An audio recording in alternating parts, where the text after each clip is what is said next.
graça e a paz, meus irmãos. Vamos dar início hoje às nossas aulas de hermenêutica. A hermenêutica se trata da ciência de interpretação bíblica, as ferramentas utilizadas para que a gente entenda o texto bíblico.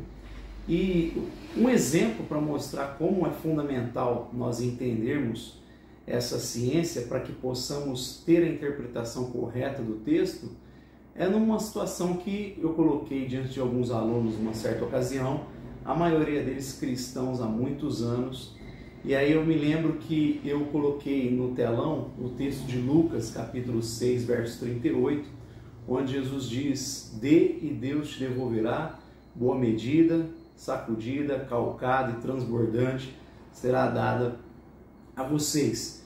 E ali, só enfatizando esse versículo, eu fui colocando parte por parte daquele versículo, enfatizando o verbo ali, a doação, a entrega, a necessidade de não apenas desejar, mas de fato colocar em ação os nossos sentimentos, os nossos desejos.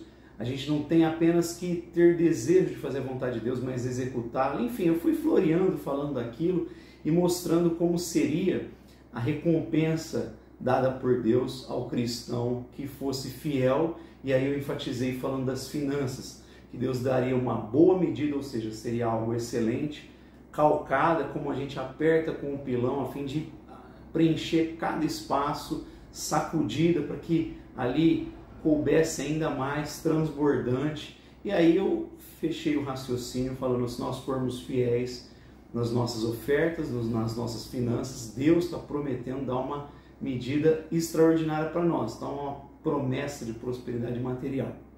E aí eu perguntei se o pessoal concordava, né? Pedi um amém, todos, unanimemente, todos concordaram. Foi aí que eu pedi para que eles abrissem as suas Bíblias no texto que eu citei, porque eu só havia projetado o versículo 38 de Lucas 6, e eu pedi para que eles abrissem a Bíblia e lessem alguns versos anteriores.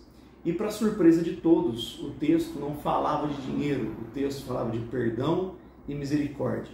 Dê perdão, doe perdão, misericórdia ao seu próximo, e boa medida, sacudida, calcada, transbordante será derramada sobre vocês. É fato que essa medida é extraordinária porque nós ofendemos um ser infinito, não temos capacidade de conseguir esse perdão, então precisa ser uma intervenção divina, a dívida é infinita. Então ali o incentivo é para que houvesse uma doação no sentido de perdoar, de sermos misericordiosos, e o texto nada fala de dinheiro, mas é muito comum nós irmos para ele condicionados, porque não raras as vezes há igrejas que colocam na estampa dos envelopes de dízimos e ofertas esse versículo de Lucas 6, 38. Na verdade, esse texto não está falando de dinheiro. Daí a importância da hermenêutica. Uma das regras envolve nós lermos o contexto. É uma coisa básica, né? Nós aprendemos no ensino fundamental, né? Nós olharmos o contexto. Há quem diga que todo texto fora de contexto é usado por pretexto. Então, uma das ferramentas que a gente vai observar ao longo das aulas tem a ver com isso. Mas eu só quis ilustrar com essa situação para mostrar como é fundamental a hermenêutica. Então, para ficar mais aí claro, o significado de hermenêutica é doutrina ou ciência cujo objetivo se caracteriza pela interpretação de textos religiosos ou filosóficos, interpretação ou compreensão do texto, dos sentidos ou da significação das palavras que o compõem. A arte ou técnica de interpretar e explicar um texto ou discurso remete-nos à ideia de esclarecer, trazer luz a um texto, no caso aqui das Escrituras Sagradas. Agora, uma coisa importante para enfatizarmos é que não é porque nós vamos estudar essas técnicas naturais, vamos ver essas necessidades naturais de usar algumas ferramentas para compreendermos o texto bíblico, que nós vamos descartar a crucial dependência do Espírito Santo. A Bíblia não apenas diz que o Espírito Santo revela a verdade de Deus, nós só podemos dizer que Jesus Cristo é o Senhor se isso nos for dado por revelação. Então não é um esforço intelectual, é uma revelação, como Jesus disse para Pedro: não foi carne e sangue, não foi a tua capacidade, foi meu Pai que revelou isso, como a experiência do próprio Paulo, que conhecia o texto sagrado e mesmo assim foi contra a verdade para a qual aquele texto apontava, se não fosse o fato de Jesus revelar, ele jamais teria se tornado um cristão, um discípulo de Jesus. Então fica muito claro que nós dependemos do Espírito Santo, né? Ninguém pode dizer Jesus Cristo é o Senhor a não ser pelo Espírito Santo de Deus. Mas não só para revelação, inclusive para iluminação, nós precisamos entender. E Paulo, em 1 Coríntios 2,14, fala que nós discernimos espiritualmente as coisas. Aos Efésios, no capítulo 1, verso 16 e 19, ele ora para que Deus desse iluminação à mente deles, a fim de compreenderem a verdade de Deus, a vontade de Deus. Então já eram cristãos, já eram pessoas que tinham o Espírito Santo em suas vidas, mas precisavam ter a mente iluminada para compreender toda a verdade de Deus, as implicações da salvação. Ele também faz essa oração aos Colossenses para que o amor deles crescesse e o entendimento viesse a reboque, esse pessoal compreendesse toda a verdade de Deus. Então ninguém vai descartar aqui de modo algum a necessidade crucial, nossa dependência do Espírito Santo. Todavia, como a disciplina hermenêutica, a gente vai tratar das necessidades naturais. A gente tem a dependência do Espírito Santo, mas o próprio Espírito Santo deu sabedoria aos homens e eles, ao longo da história da igreja, foram desenvolvendo maneiras, técnicas e métodos para que a gente compreendesse melhor o texto bíblico. Então a gente nunca lê a Bíblia sozinho, a gente lê com a tradição ao nosso lado. Todo mundo faz isso, né? Futuramente eu vou falar um pouco mais especificamente sobre esse fato da influência de pressuposições nas nossas análises, na própria relação do conhecimento entre o sujeito e o objeto. Mas aqui a gente vai falar então dessas necessidades naturais, a importância de conhecê-las. Deus ele se comunicou em linguagem humana, então evidentemente nós precisamos desses instrumentos próprios, apropriados, para que a gente não incorra numa interpretação equivocada, né? A gente precisa procurar se esforçar o máximo possível para entender de fato o que o autor bíblico quis dizer. Por que eu digo isso? Nós estamos num contexto, especialmente, onde essa ideia de verdade, de objetividade, ela tem sido desconstruída já há um século. Então, lá atrás, homens como Michel Foucault, Jacques Derrida, começaram a problematizar a ideia de verdade, relativizar o conceito de verdade e de objetividade, e hoje a coisa se tornou muito subjetiva, né? Parece que se esquece que o autor ele quis dizer algo e a nossa intenção é procurar o que ele quis dizer, a intenção do autor, né, para os seus primeiros leitores. Então a gente tem que procurar entender o texto. Aí nesse sentido, o texto ele só pode ter uma interpretação. O reverendo John Stott, falecido, anglicano, ele dizia assim: a Bíblia ela pode ter infinitas aplicações, a gente pode aplicar de maneiras diferentes, mas interpretação só pode existir uma.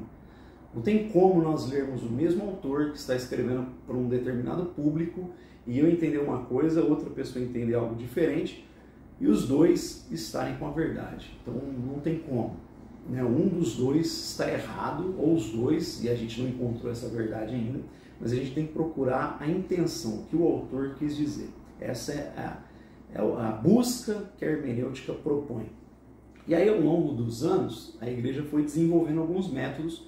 Eu gostaria de destacar alguns nessa aula e na próxima a gente vai enfatizar o método mais eficaz, né, considerado mais dentro de um entendimento mais ortodoxo. Então, um método muito mais apropriado. Hoje eu vou falar rapidamente sobre alguns que surgiram. O primeiro deles, o método alegórico. Esse é um dos mais antigos, tem uma forte influência tanto do platonismo como do alegorismo judaico, e a proposta ela consiste na atribuição de vários sentidos ao mesmo texto. Então, entre os principais nomes nessa metodologia alegórica se encontra Clemente de Alexandria e Orígenes. Nós estudamos sobre eles aqui na parte 1 de História da Teologia Cristã. Então, Clemente de Alexandria ele dava 5 sentidos ao mesmo texto. Olha que coisa curiosa, assim, estranha, né? Ele pegava o mesmo texto e ele procurava 5 sentidos diferentes. Ele procurava um sentido histórico, um sentido doutrinário, um sentido profético para o que aquele texto apontava, um sentido filosófico e um sentido místico. Então ele lia qualquer texto procurando esses 5 sentidos. O Orígenes, por sua vez, ele falava de 3 níveis de sentido. Ele falava o literal, no nível do corpo, daí a gente falou da influência do platonismo, né? Essas dicotomias são muito próprias da mentalidade platônica. E então, um sentido literal, que ele ligava ao corpo, um sentido moral, que ele ligava ao nível da alma, e um sentido alegórico, que ele linkava, né? Fazia um paralelo ao nível do espírito. Na Idade Média, surgiu a forma quadrupla, então um sentido literal e 3 sentidos espirituais, sendo eles moral, alegórico e anagógico. Então o sentido literal era o registro do fato, né? O que o texto está lá, o que está registrado, né? O que o texto está dizendo aí para nós. O sentido moral tem ligação à conduta, o que eu devo fazer mediante tal interpretação, o que eu devo fazer mediante tal verdade, mediante a descrição de tal fato. Um sentido alegórico, né, em que nós devemos crer. Aí você tirava uma doutrina, e o sentido anagógico apontava para uma promessa, o que nós devemos esperar. Então a Idade Média trabalhava com essa forma quadrupla. Aí, para ficar um pouco mais claro aí no entendimento dessa metodologia, eu peguei uma das aplicações dela no texto conhecido como a parábola do samaritano. Então olha que o tanto de análises que se faz, de tentativa de observar coisas, que às vezes o texto não está querendo dizer nada daquilo, mas essa metodologia alegórica procurava, dentre esses tantos sentidos, né, ela acabava vendo coisas até demais. Então, um exemplo, o homem atacado pelos ladrões, nessa metodologia, simbolizava Adão, a humanidade caída. Jerusalém significava os céus, Jericó significava o mundo, os ladrões, o diabo e as suas hostes, o sacerdote significava a lei, o levita, os profetas, e o samaritano simbolizava Cristo. O animal sobre o qual foi colocado o homem ferido era o corpo de Cristo que suporta o Adão caído. A estalagem onde o homem ficou significa a igreja. As 2 moedas pagas, né, na hospedaria ali para cuidar, simbolizavam o pai e o filho. E a promessa do bom samaritano de voltar, a segunda vinda de Cristo. É interessante, mas eu creio que ele abre precedentes para muitos equívocos, né? Porque Jesus quis contar uma história em resposta a uma pergunta de um fariseu. Quem é meu próximo? E aí Jesus conta essa parábola respondendo apenas quem é o próximo. Será que ele está querendo falar sobre Adão, sobre os céus, né? Embora de uma maneira indireta acabe falando, mas essa busca que acaba abrindo precedente para muita confusão. Eu creio que alguns fazem algum tipo de alegoria, um certo tipo, nas igrejas chamadas neopentecostais, onde a gente vê o pessoal fazendo uso da escritura de uma maneira muito complicada, inadequada, e colocando muitos cristãos, ou que se dizem cristãos, reféns de algumas situações que a Bíblia repudia completamente, mas é por conta dessa maneira de alegorizar o texto sagrado. Então, essa primeira maneira aí, que ficou conhecida com Clemente, com Orígenes, e aí na Idade Média essa forma quadrupla, era assim que eles procuravam entender o texto bíblico. Depois nós temos o método intuitivo. Então, consciente disso ou não, tem muita gente que cai nesse método. As pessoas já vão para o texto com uma certa impressão dele. Então, elas irão, como eu citei o caso da ilustração que eu fiz no início, né, o exemplo que eu falei, que eu citei um versículo que as pessoas já estão acostumadas a vê-lo impressos em envelopes de oferta. Então, elas já estão condicionadas a irem para aquele texto pensando que ele se refere a dinheiro, e o próprio texto é claro falando sobre misericórdia e perdão. Então, mais ou menos tem a ver com isso. Você tem uma impressão e vai para o texto com essa certa impressão em mente, e aí você não leva em conta o contexto, nem a gramática, nem outro fator. Você acaba utilizando a Bíblia como uma espécie de caixinha de promessa. E agora vai ficar claro, porque eu creio que muita gente já viu isso, ou talvez fez, que é aquela coisa, Deus fala comigo, e você põe a mão no versículo lá no texto e vai olhar como se a Bíblia fosse uma coisa esotérica, assim, você não precisa respeitar o contexto, o que o autor quis dizer. Então tem muita gente que vai assim para o texto, coloca a mão lá e trata ele como uma caixinha de promessa, né? Tem até uma piadinha do sujeito que tentou fazer isso, aí ele pegou a Bíblia e falou, Deus fala comigo, e colocou o dedo, e aí a hora que ele foi olhar, o texto estava em Mateus 27,5, falava, foi Judas e se enforcou.